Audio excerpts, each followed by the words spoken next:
So my name's Jack and I run Sound Transmission Records. We're also a sound system based in Bristol. And could you give me an overview of your musical journey? So my interest in reggae started at school. A schoolmate introduced me to dancehall, I guess, in the late 80s.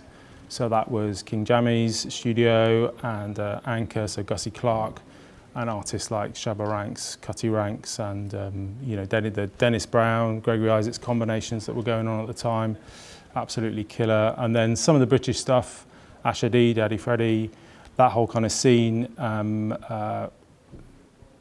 Sweetie Irie, artists like that.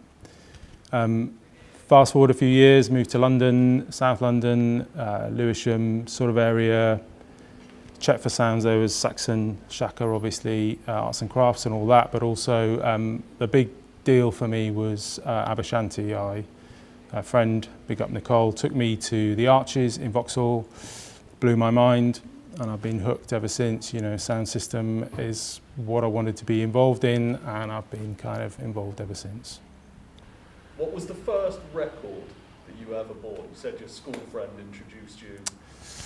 That was a mixtape. So I didn't buy vinyl back then. I mean, I was interested in other stuff. So I was a teenager. So it was a mixtape that he did. He was buying records, so kind of lent heavily on his collection. I was still into other stuff, post-punk and punk music and other stuff, industrial, electronic stuff. So that was my introduction. In terms of buying stuff, I guess it was out the back of Abashanti. You know, I picked up some Shaka LPs when I was in London, and then Disciples and all that kind of UK roots thing was my introduction really to that kind of sound system style of music. What was it about that kind of sound that inspired you to start your own sound system? I think it's infectious. I mean, just look at the way sound system has exploded somewhere like Bristol, somewhere like London. Look at Europe, it's infectious. You know, you hear it, he who feels it knows it. You know, it's kind of that. It's impossible to kind of forget, I think, once you start. And having someone like Abashanti on your doorstep, Shaka, those sounds in London, RDK, Hi-Fi, who I followed for a long time, big up Marky, you just want to get involved. You just want to get involved with it. So what is the kind of identity of your label, your sound? So I guess I had a label in the 90s that I started, and unfortunately we got caught up in Jetstar going down, which was a distribution company in the 90s.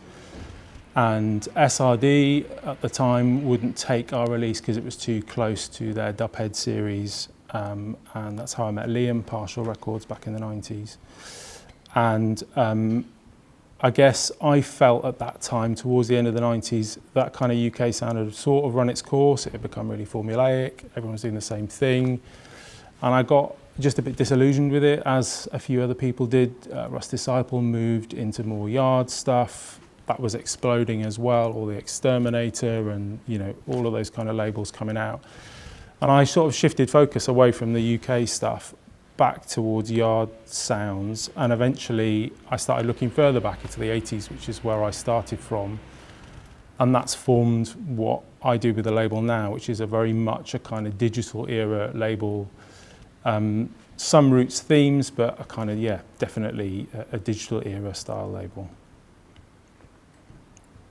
And with Poor Man's Friends, you know, it's about recording a lot of these early artists that maybe didn't get the light of day. Or some of our musical heroes, you know, when you look at Jamaica and you think these people are superstars, but in reality, it's not like that. Has that been a kind of motive of yours to work with these artists? Yeah, 100%. I mean, before they're gone, you know, superstars, they definitely are, but they're passing, you know, they're kind of, we're losing them every year, we're losing artists. I mean, you've just worked with an artist who's come and gone, really sadly. So yeah, catch them while they're still there. And yeah, it's quite amazing to be able to pick up a phone and talk to Carl Meeks or talk to King Kong or talk to any number of these artists who are still kind of working but support their music and put their music out. And being a fan, you know, I've been collecting reggae for 35 years, you know, it's amazing to be able to do that, yeah, and support the scene, put music out, put fresh sounds out. You know, there is a lot of sort of steppers music out in the world, and there isn't so much of the kind of stuff that I'm putting out. So we found a little niche that I love, and I think we're doing something a little bit different. Has there been any backlash at all, or any thought on your part, maybe not being Jamaican, making reggae music, because there have been, you know, a lot of people from the outside looking in sometimes have things to say. Yeah, they do. Yeah. No, I've never had to deal with that kind of scenario at all. I mean, as a white guy, I guess you do feel a little bit like stepping into someone else's scene, but I think white people have been involved in reggae since it hit these shores, you know, in one form or another. So I don't feel too much of an imposter, and I just love the music and I want to support it and big up those artists and kind of push the scene forward. So I'd also say that like reggae music and the Caribbean influence is a part of Britishness. Yeah, you know, it's 100%. Yeah, yeah, and you see it in places like Bristol. You see it in South London where I lived. You know, it's everywhere. It's part of our culture now. So yeah, I don't feel. I never encountered any kind of issues with it, really. I can see why they happen, and I've heard about other people facing those issues, but not for me, not so far anyway. So why reggae? Why did you gravitate towards reggae? You've touched on it, but... Yeah, I think twofold. Yeah, one, I was interested in reggae anyway. Like I said, mates at school, it was doing the rounds, you know, obviously. Teenage years are really influential and they kind of stay with you, so that kind of got under my skin. And then I was interested in other stuff, but yeah, stepping into a dance, a proper roots dance for the first time. You know, I was up in Yorkshire, that's where I lived before, and there were some of those kind of dances, but it was a bit more, you go through to Bradford and stuff and it's more bashment stuff, more dancehall. Wasn't really my scene. Again, talk about not fitting in. I definitely didn't feel like I was especially welcome in some of those spaces. But a roots dance in South London in the 90s definitely did feel welcome. You know, it was revelatory, to say the least.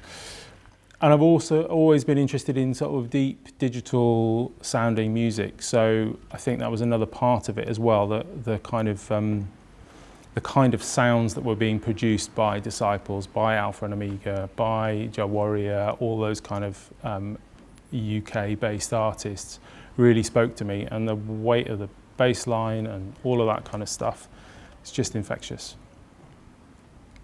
Wicked answer, man. What was your favourite personal music experience on your journey? Yeah, I think probably getting stuff on the radio, actually. We've had 2 tunes Rodigan supported. Contentious figure, maybe. There's been some issues with him the last few years, but I think he's been, yeah, really supportive of the stuff we've been doing. He's put some tunes on the radio, and that's been, yeah, really influential. I think probably that's one of them. I worked for another label as well, which I haven't put in the story really, which is a guy called Curtis Lynch, and he ran a label called Necessary Mayhem. So I worked with Curtis for the best part of a decade. I did most of the artwork for his label for a long time, and I kind of got to understand how to run a label through him, and was inspired by the way he could work with artists and build rhythms and go to Jamaica and work with Gussie Clarke and do all that kind of stuff. And it made me realise how it's just there. You can get involved and you can meet those people and you can produce your own records and you can put vinyl out. And it was really inspiring to be involved in that, I think. So that was another sort of touchstone moment for me. Sound transmission. When did sound transmission, what was the first imprint, what was the year? So we put our first record out in 2016, I think, with Parley B, Galang, which has done really well. It's been remixed a number of times. There's a Vibration Lab remix. There's a remix Mungo's Hi-Fi put out on their label. There is a Philly Blunt L-side remix. There is a Rag Attack remix, which is unreleased, which I've got in backup, which will come out at some point. that did really well. And then we had a bit of a hiatus, a few years, life stuff for me going on, and then picked it up a couple of years ago again. So we've just been running pretty much 2 or 3 releases a year for the last 4 or 5 years. So. Wicked, man. And what are your aspirations and goals going forward as Sound Transmission? So more of the same, really. Keep putting those artists out, trying to meet some of my heroes, kind of link with some of those other artists that I haven't managed to record yet. I've got feelers out there, you know, Pinchers would be a dream. If I can get Pinchers on the label, I'd be super happy. Huge long-time fan, so that would be a dream come true. You know, King Kong, again, I think I mentioned it to you guys earlier, it was, you know, I was a bit starstruck speaking to the guy. So yeah, a few more releases coming this year. Courtney Melody coming next, and Daddy Freddie, Natty Campbell, a whole bunch of guys. So cool. Are we going to see the system out at any point soon? Are we going to see the system? This is, I mean, I'd love to. It's tricky with Bristol though, because we're not a steppers sound. We play a whole bunch of styles except steppers. So you know, there's not really opportunities. It's saturated, and it's cool. That's what the people want, but it's not really what we do. So you know, maybe it's in a lockup. It sounds sweet, but it doesn't come out very often. But so yeah, book me, sure. Done. Is there anything you'd like to say, any message or anything you'd like to give out to the people, or anything you feel you haven't said or haven't had a chance to say? No, I mean, I guess, well, actually, yeah, probably in tune with that is for people new to the reggae scene, especially in the UK and especially somewhere like Bristol or in Europe, is kind of lift your head up a bit away from that steppers sound.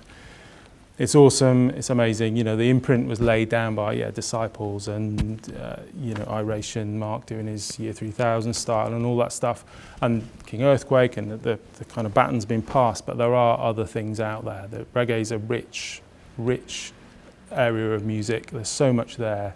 So yeah, check out those other sounds, which is exactly what we're championing. Awesome. Yeah, I think that's it. Yeah. There you go. Cool.